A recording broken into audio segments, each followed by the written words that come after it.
Hello and welcome to the first episode of the Panda Perspective, a review show that may not be original, but it's the only one hosted by a panda. I'm Cheeky, and with me is my good friend Kathy. Say hello. Hi! Do I have to call you Cheeky, by the way? Well, now that you mention it, I do prefer Dr. Panda if it's all the same to you. What? Why? You're not a doctor. You don't know what I do after 5 PM. I could be a back alley doctor for all you know. You mean a quack? Hey now, quacks are important to the health industry. They make all the competent doctors feel good about themselves. It's why every hospital has to have at least one according to union regulations. Yeah, the village idiot policy. That's exactly right. Anyways, we are here today to talk about They Are Billions, a peculiar oddity in the RTS genre. Yeah, it definitely is a bit of an anomaly. I mean, despite having very positive Steam reviews, neither of us have anything good to say about the game. Yeah, but more than that, I've asked around, and it turns out that the RTS players are the ones who had the most to complain about with this game. Surprisingly, and the people who did end up enjoying this game are the ones who never touched an RTS game before. Yeah, the game definitely missed its target audience. Obviously, you and I are in the form of that category. Your background is in StarCraft, whereas I play Command & Conquer. So, out of curiosity, what did you not like about the game?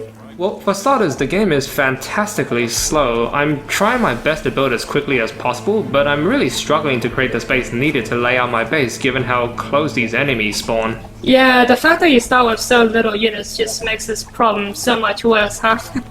Because, like, the only way to get a bigger army is to push out, which you can't do because your starting units is just too small and tied down clearing the local area. It's like those really old StarCraft 2 maps where your natural expansion is blocked by rocks for reasons only known to Dustin Browder. Like, people play RTS games because they like to build things, and this game is trying everything it can to get in the way.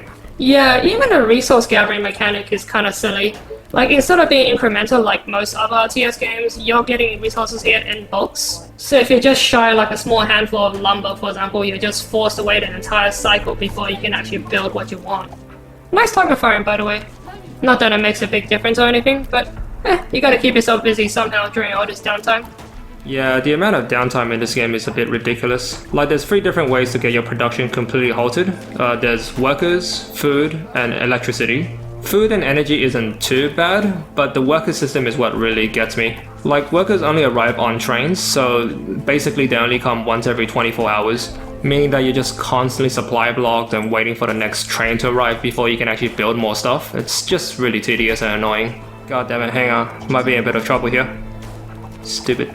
Need a kite, pull back. Okay. Target. Target. Oh no. Alright. Are you dead already? Okay, I think it should be Is it over already? I think it should be okay. Oh, too good? Oh, what a try hard. What a try hard. We are not aroused. In all seriousness, that was pretty sick, Micro. Holy smokes, that was a bit too close. Anyway, the units in this game are a bit dumb if I'm being honest. There's this weird delay in their attack animation, so you can't quite start a step micro like you do with Marines in StarCraft. And they consistently bump into each other or get stuck on buildings, so you really have to keep an eye on them if you want to micro correctly. Yeah, you really have to babysit these units, unfortunately. Like, I haven't played this game in a while, but from memory you couldn't queue up commands. Am I mistaken? Or can you actually do that? No, you can definitely shift queue commands, you just can't queue up different commands. Like, you can't tell these archers to move somewhere then attack something. You can only give them, like, only a bunch of move commands or just a bunch of attack commands, but not both, which is pretty irritating and what I imagine you're thinking of. Yeah, it's coming back to me now, I remember. I vaguely recall sending my unit to attack an enemy and then collect the resource, but then they just ignore the attack order entirely and just right-click straight into the enemy mob and getting mauled. Cause it only takes the most recent command in that situation. So if you're trying to control 2 different army groups, you're gonna have a hard time, unless you pause the game or something. Yeah, I can see how you might struggle with something like that, considering how you have 3 different hockeys for your 7 units. Oh, you don't know the half of it. It's almost like I have to unlearn the fundamentals of an RTS game and go back to a single hockey for your entire army. But hang on, didn't Robert Baratheon once say that 1 army is greater than 5? Holy smokes. Don't even get me started on the strategic incompetence of Game of Thrones. Some of the battle scenes were such a clown fiesta that it wouldn't surprise me to find like a pie-in-the-face gagging one of the deleted scenes. This guy. We invited him to watch Game of... what was that episode? Battle of Bastards with us, and literally every 2 minutes he would pause and just go on a 5-minute rant about how bad the scene was. It was so funny. Oh my god. It's like they keep putting the cavalry down the fucking middle of the army and just saying go charge down the enemy at the start of the battle. Like, what the fuck are they thinking? Have they not seen a chessboard? The cavalry is supposed to flank the enemy, you fools. That's why they're cavalry, they're on horses, they're fast. Like, Christ, the only time you charge your cavalry directly down the enemy is if you think they're routing, not at the start of the fucking battle. My favorite part of that whole bit was your little rant about when they got surrounded. Oh, that stupid scene, I remember now. Jesus freaking Christ. That scene was so dumb, my brain had actually just blacked it out entirely for a while. But for those who don't know what we're talking about, it's that scene where Ramsay Bolton's army just slowly forms a ring around Jon Snow's men and they just stood there with their dicks in their hands and just watched the whole thing happen. Like, at that point I was just completely checked out. I was like, alright, we're no longer watching the Battle of Canning. We've entered moron territory now.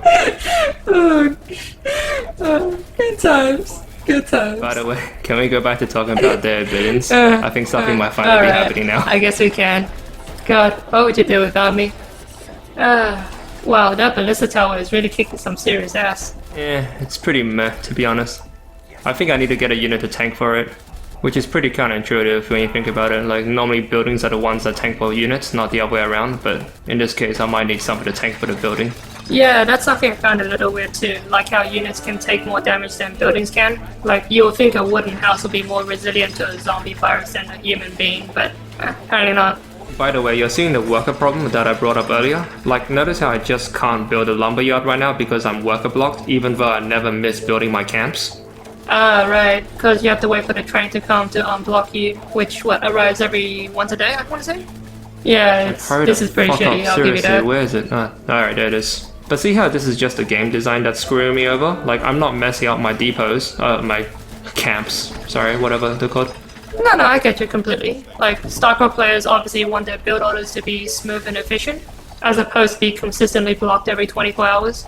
I imagine it's not exclusive to StarCraft. I mean, you play Command & Conquer, what's that like?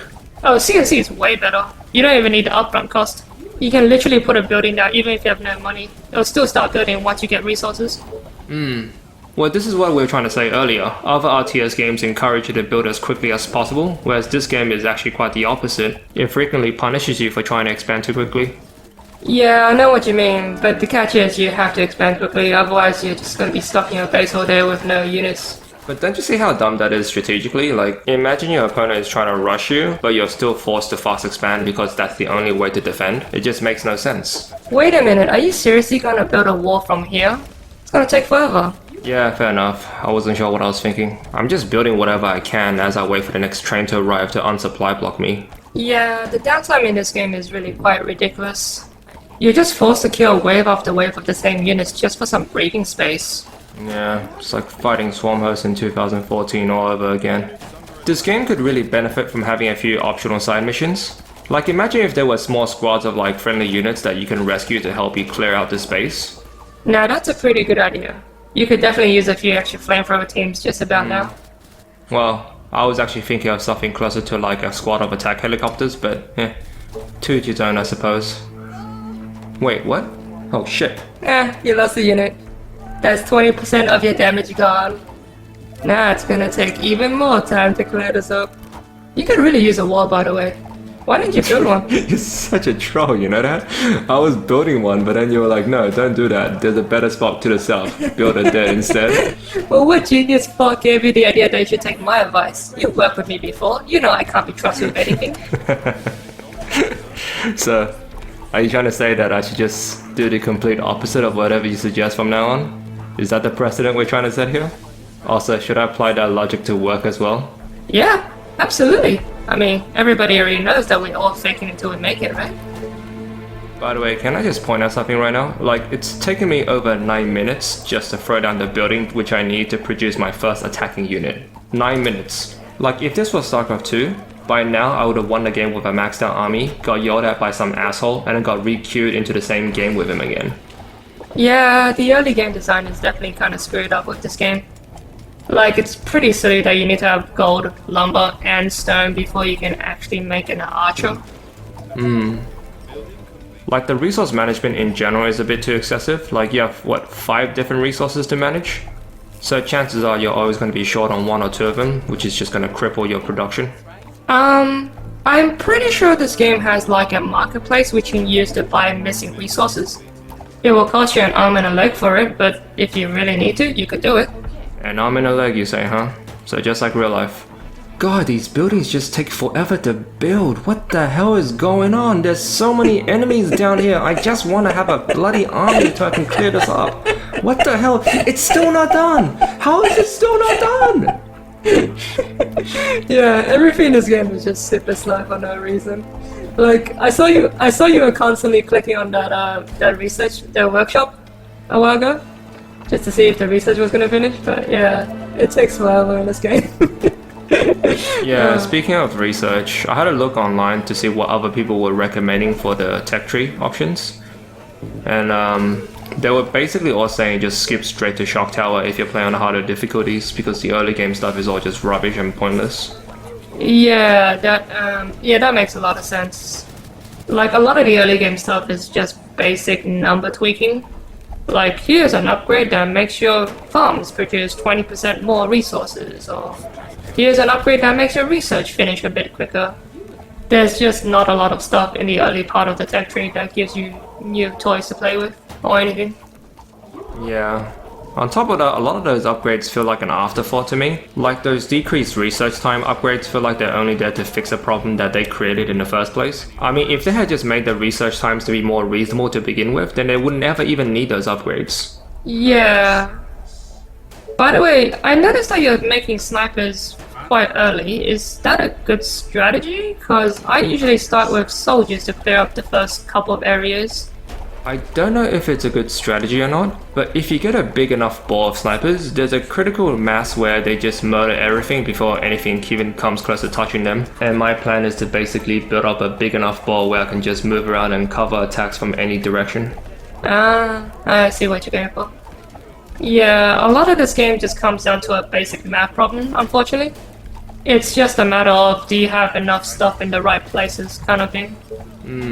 There's not much fancy micro you can do to rescue a bad situation, unfortunately. The best you can really do is have one unit run around in circles to try and buy you a little bit of time, but it's not something you can always count on. By the way, while we're on the topic, we should talk about the other major design flaw, which is that the attack waves can come in so many different directions in this game. Yeah, I was gonna say, that's something that definitely annoys me with this game. It's the fact that it only tells you which direction the attack wave is gonna come in the last minute. So if you don't have the right defense in the right place, it's just instantly game over. And it's not like you can throw up a lot of last minute defenses just before the attack wave hits. You really have to commit several days worth of resources building up a defense line in any given direction. So if you just happen to guess wrong, it's just tough luck, I guess. And it's not like you can split your defenses evenly across the entire perimeter, because then you're just spread too thin. Yeah, exactly. But what's more is that even when they do finally tell you the direction of the attack, they're not actually very clear on what that is. It's like, they are attacking from the north. That could sometimes mean several different directions. You just don't know until the very last minute. Yeah, on this map it's actually particularly bad, because it's just filled with valleys and ravines that just naturally spread out your enemies. In fact, I wouldn't be surprised if there were at least a dozen different directions in which attacks can come from. You might be right with that number. Like, I don't know the exact number because I haven't played this game in a while, but from memory, it was a lot. Like, you basically have to cover all 360 degrees. Yeah, and it's not like you can send out a scout ahead of time to see if you can form an intelligent defense anywhere, because the map is just filled with so many enemies that the second you send out somebody, they'll get killed, or worse, drag an entire mob back into a base. The game by design just hates scouting. Yeah. Oh, and speaking of dragging things back into your base, did you notice the random aggro mechanic? Like, if you kill something right now, it could aggro a random unit anywhere on the map, and that could sometimes be a mutant that could just come charging into your base on day one and the game's over. Yes, I did notice that actually. It spammed me over and fucked me in the ass several times now. Thank you for reminding me. Well, don't get mad at me. I didn't design the game. I'm not mad at you. This is my happy voice you're hearing. It's also your sad voice. And my panda voice. But yeah, in all seriousness, the combination of the fact that this game just takes forever to get off the ground, as well as the notion that you have to restart at any point in time because of some stupid thing, just kills any enjoyment to be had with this shitty torture fest. Yeah, I agree. This game is hard for all the wrong reasons. Like, there's nothing challenging about this game mechanically or strategically. I mean, look at it. You're literally talking to me as you're playing because there's just so little you can actually do during all this downtime. It's like finishing a game of chess and then being asked to guess a number between 1 to 10, and if you get it wrong, you have to replay the chess match. It's like, what the hell? Just out of curiosity, what difficulty are you on right now? This is 800% or Apocalypse. Ooh, Mr. Tryhard. Too good for the rest of us, eh? What? Oh, no. Don't worry, I'm not in the get good camp. Like, the people out there who are saying you can't criticize this game because you're not good enough at it, like, they need to go take a hike, seriously. Yeah, this game has some pretty fundamental problems that absolutely are deserving of critique. So, back to my question, why are you playing on 800%? Because I'm an idiot. Happy? But no, in all seriousness, I'm only playing on this difficulty because it highlights all the game's problems a bit more clearly. I think I prefer your idiot explanation if I'm being honest. But checks aside, you're kicking some serious butt right now. Like, you're almost making this look easy. Well, see, that's the thing. It only looks easy because I'm not playing quickly or forced to make any complicated choices. Like, the strategic side of this game is extremely basic, and the only reason why it's even hard is because every 15 minutes or so, you're forced to make a random guess on where the enemy is going to attack from. And if you happen to guess wrong, it's like, start from the beginning again, sucker. This game probably wouldn't be so bad if it gave you like a proper save function, as opposed to like a forced Iron Man mode. Yeah, I get that some people really like Iron Man mode, but they should still make it optional for those of us who don't want to waste too much time on this game. By the way, there's a way to get around the game's terrible save system. Like, all you need to do is go to the My Games folder and just make like a copy of the game's save into like a separate location, and that's gonna be your manual save basically. Yeah, but see, that's the kind of thing that just should be in the game. Like, I shouldn't have to go out of my way to make a copy of the game's files every time I want to save. There should just be a button that lets you save the game. Oh, no, I agree with you. Like, it's terribly designed. I'm just saying that if push really came to shove, you could make a manual save if you had to. By the way, speaking of terrible game design, what did you think about the hero missions? Oh, holy crap, I almost forgot about those.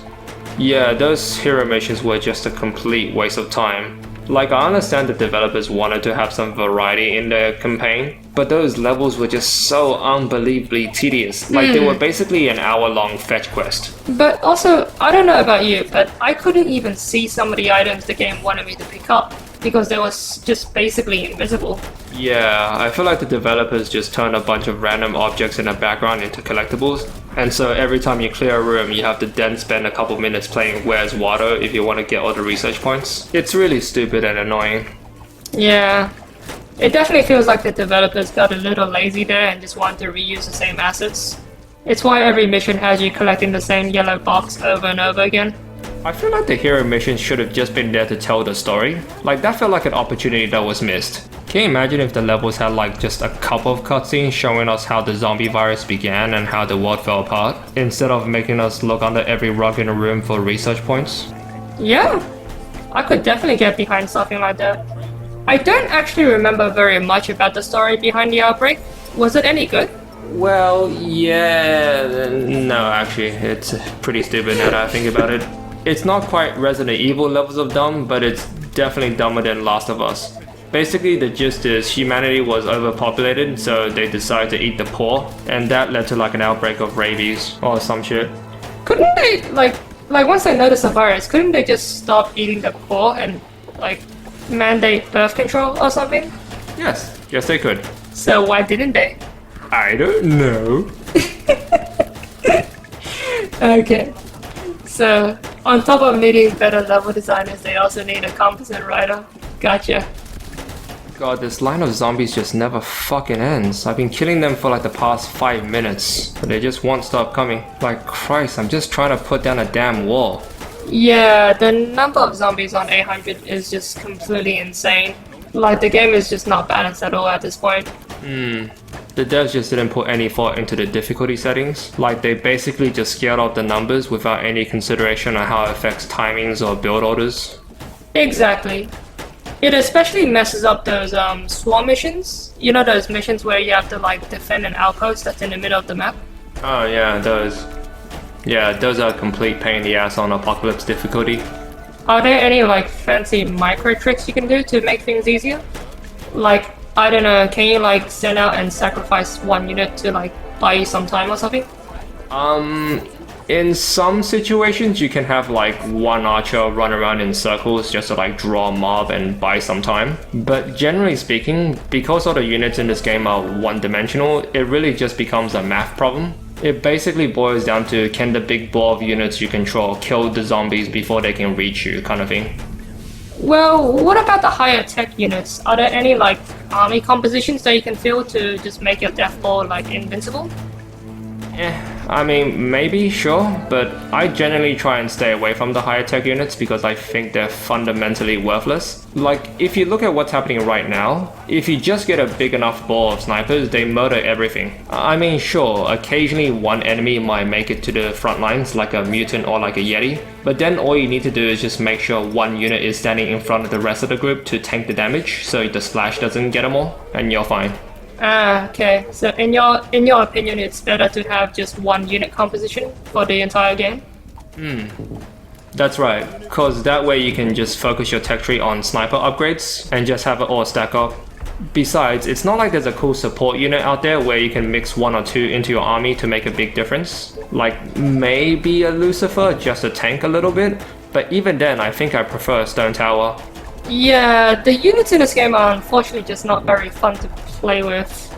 Maybe if they had like a few like cooldown abilities, that could be interesting. Well yeah, precisely.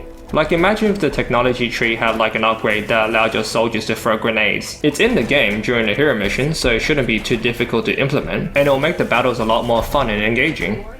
That is a pretty solid idea coming from you, surprisingly.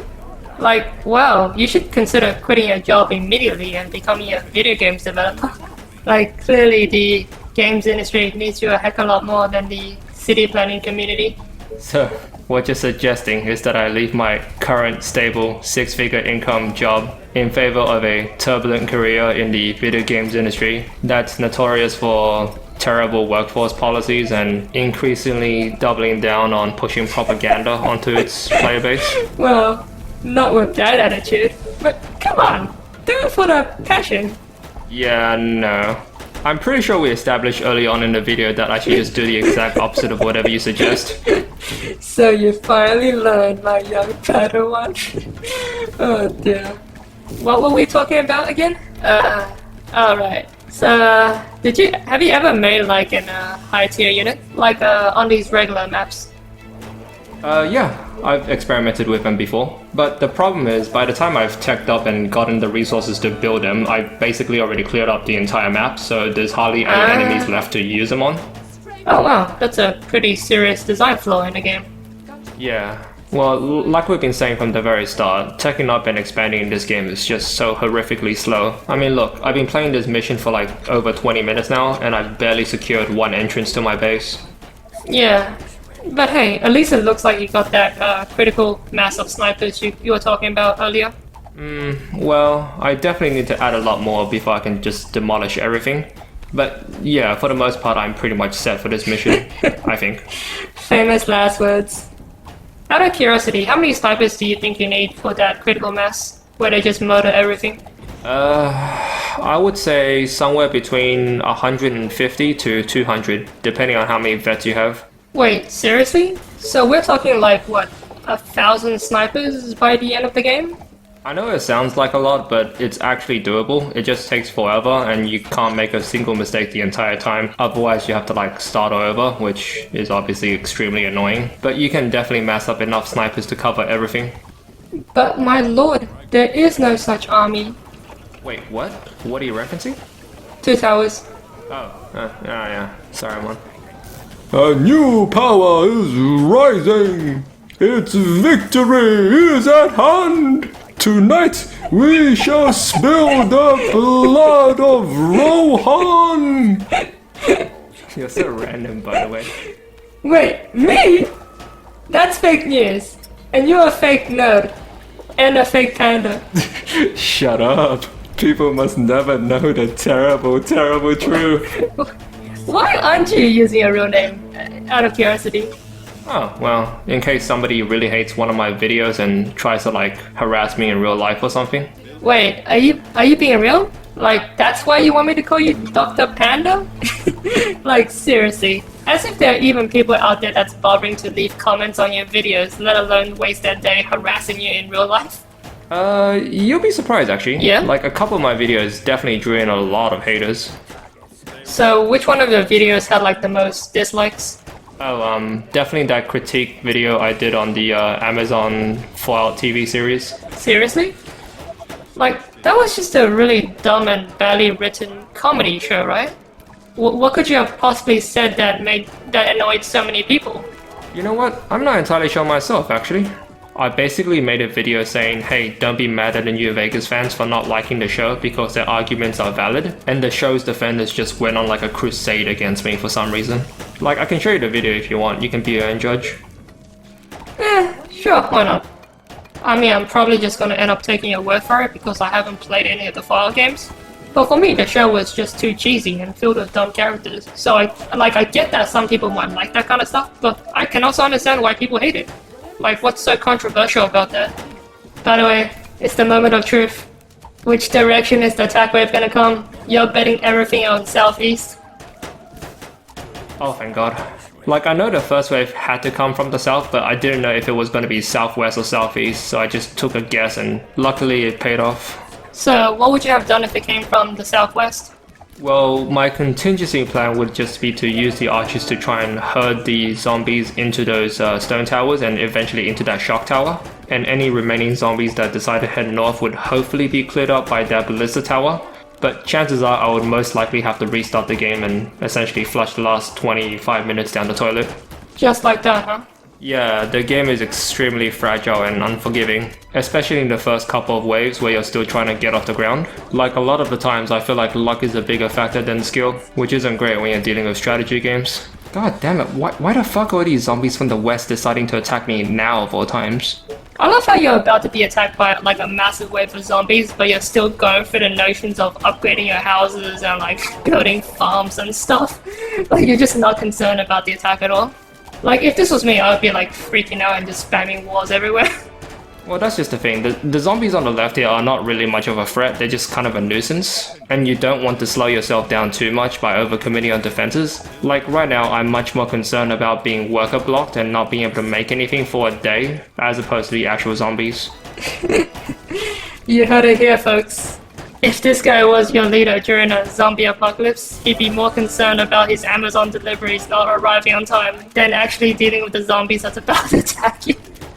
Oh please, you're such a drama queen. Like, it's fine. Like, no zombie's gonna get past my defenses. Look at this, just getting absolutely obliterated by that shock tower. See, if people like you were in charge, you'll just keep surrounding your base with walls until it looks like a concentration camp. You're making your people miserable, Kathy, whereas mine have got food, shelter, and...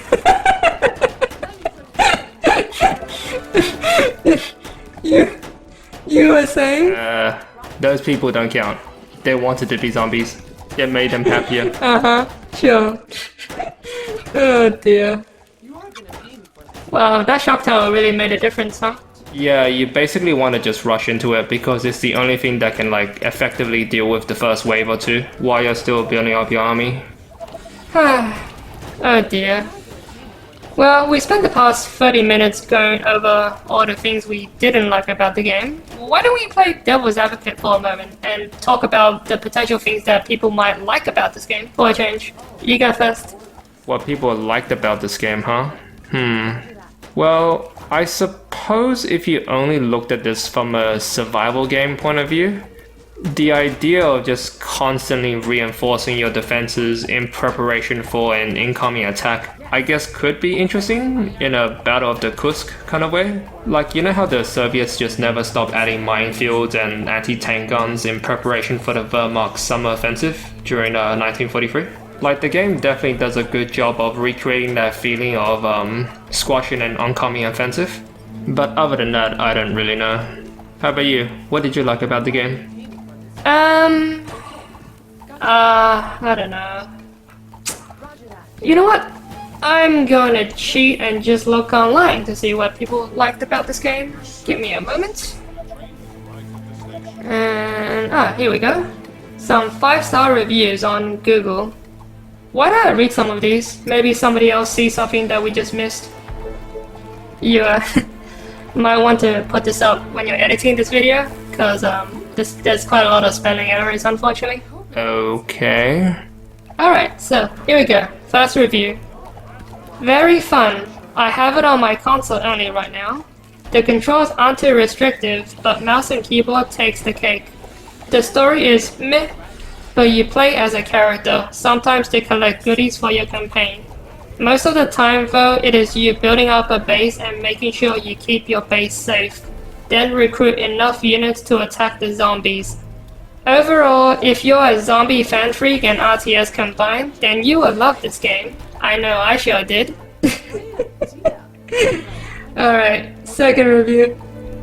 This game is great, and there is no holding back. Oh my god, there are billions! Zombies! Yes, that right, zombies are everywhere. You need every trick in the book to beat them, and if you don't know it, they will make you pay for it. However, you'll thank them for the lesson. Build a base with defenses and army to fight off wave on wave of zombies to the final day, when the zombie horde come at you from all sides. Oh yeah, get ready and bring it on.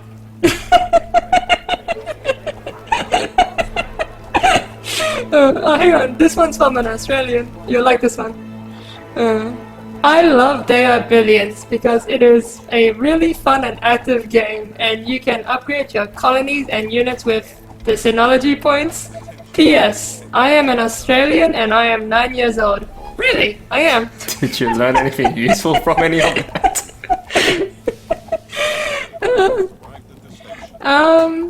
Yeah. I think I figured out the target demographic for this game. So, in that case, would you recommend this game? Nah. Definitely not to an RTS player. And they're just way better base building games out there. Try playing Against the Storm if you haven't. How about you, Jiggy? Would you recommend this game? Nope. Well, actually, this might be a good streaming game. Assuming you have an audience that just secretly hates you and wants to watch you suffer. Hey, that's not a bad idea. You should totally stream this game. Like, I know I'll watch you. In fact, I'll tip you every time you rage quit. I don't know. I think I'll stick to pole dancing as my side gig. You can also stream that on Twitch. Wait, really? Yeah, absolutely. Holy smokes, they really are desperate these days. Anyways, on that note, thank you all for watching the very first episode. Give us a thumbs up if you enjoy this kind of content, and hopefully we'll see you again on the next episode of The Panda Perspective. Bye! By the way, you really need to change the name. It's so rubbish.